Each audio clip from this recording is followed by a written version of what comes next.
How have you savages been doing?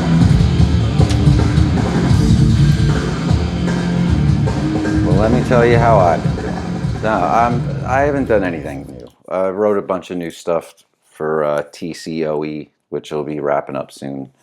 But anyway, yeah, today's video we're gonna talk. I'm just gonna talk about two Dose Vital Remains albums that I like.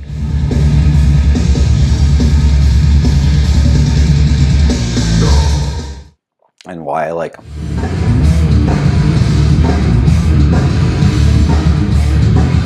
Anyway, yeah, why I like Underground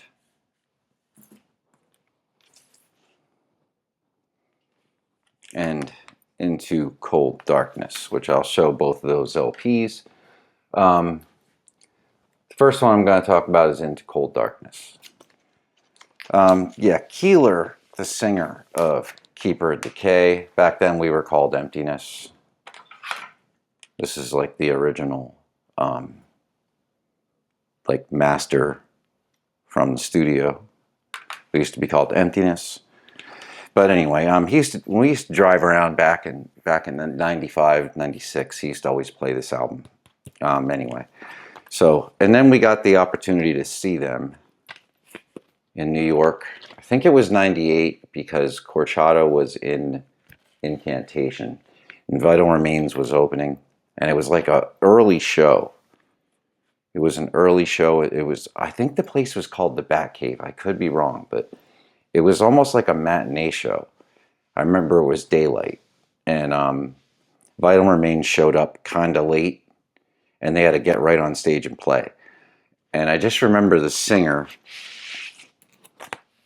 He doesn't even have pictures in this one. But anyway, the singer got on stage and he's like, "We're Vital Remains. Fuck you, we're late." Those were the exact words out of his mouth. But anyway, this is Into Cold Darkness. They're a Rhode Island band. This isn't going to be a bio. This why I like these records. So I got to see them when I was pretty young. I was like 22, and they killed it. And Suzuki was in the band playing drums, and I was really close to the stage.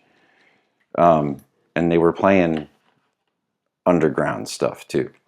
But anyway, this is Into Cold Darkness. There's like keys and stuff on this. Is like they're a unique death metal band, and even if you want to call them death metal, they could tell they were trying to market towards a little bit of a black metal skew. You can kind of tell that by the cover.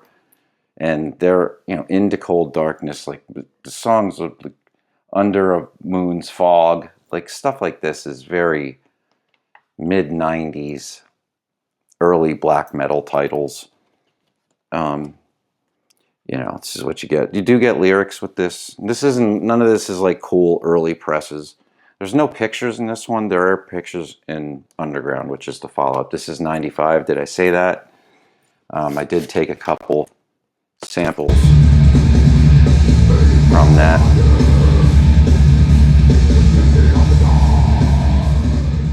Yeah, Immortal Crusade's my favorite song on that. You always remember the first song that would, you put the CD in and that would pop on. I didn't get this until like this year. I would pull it up on digital once in a while. Just I knew I did like this one. But one thing that's unique about this band is if you really strip this down in Underground, this era of VR, if you strip it down, these riffs and stuff, they're pretty simple and a lot of them are hardcore. They're painted as death metal, but they're pretty hardcore if you strip them down. They're good, like I said, they're a little bit of punk in there. The riff styles. I don't know I think Suzuki's in the band at this time, but I'm not sure. I don't know. I didn't do much homework. I just wanted to talk about these two records. But Immoral Crusade's definitely the best song. Under the Moon's Fog's a really good song. All these songs are pretty long. The title track is really memorable. Starts out really fast, like grindy, a lot more death metal, straight up. Um, the there's you'll they're more like experimental yet. There's doom on here. Dethroned Emperor's like got a lot of Sabbath, but it's done well. It all fits. Like all the songs fit. Um, like I said, the vocals great frontman too. Like they were a trio when I saw them. Um, really awesome, really powerful, great live band. Um, so yeah. Anyway, I definitely recommend this. Into Cold Darkness. Vital Remains. Next up, I'm not going to talk about de-Christianize in this one and Glenn Benton and all that. I'm not that familiar with them. I listen to them. They're great records. Icons of Evil, great record. I do like Glenn Benton's vocals. But something about them, it's just not my Vital Remains. Let's just put it that way. This is my Vital Remains. Forever Underground, I realize it's a little corny, whatever, but I always like this cover. I even had I'm going to see these guys. I even bought this when it came out. We were ready for this to come out. And this is the album they were like playing out for when I saw them. I saw them in 98. This is 97. Although this is recorded in 96. Just a quick little note there on the back of this. But yeah, I leave this out a lot kind of in my living room on display. Like it kind of glares off the sun when the sun comes in the window. That sounds corny. Good. I don't care. Nah. Yeah, and you get pictures of the guys. This guy is extremely important to this band's success. It's can't be understated. This guy does the leads.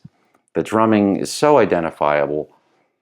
His snare drum is why my snare drum is a piccolo since 90 something.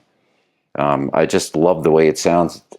Not in all contexts in this band, and I always like the way it sounds. So yeah, that's Tony there. He's the kind of the owner of the name and probably one of the main songwriters, but not to undermine this guy.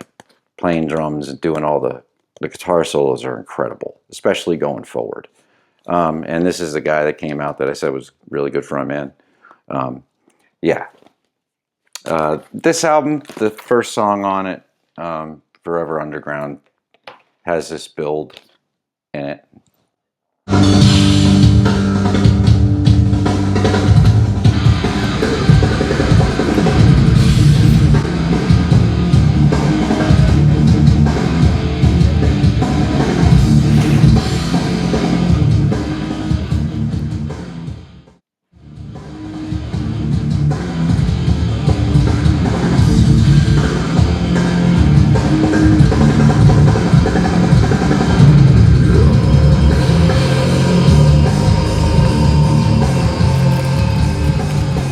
Some of the songs, these are like really hardcore.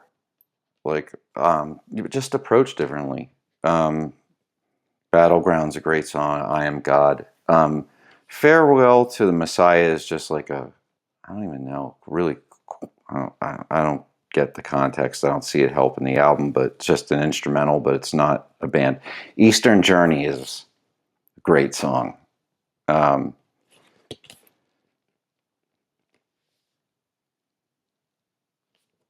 Yeah, so this definitely got major rotation back in the day, especially the first side.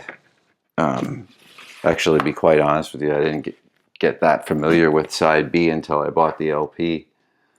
But yeah, Vital Remains. That's the era I like. They're another side note. They're pretty much standard tuning.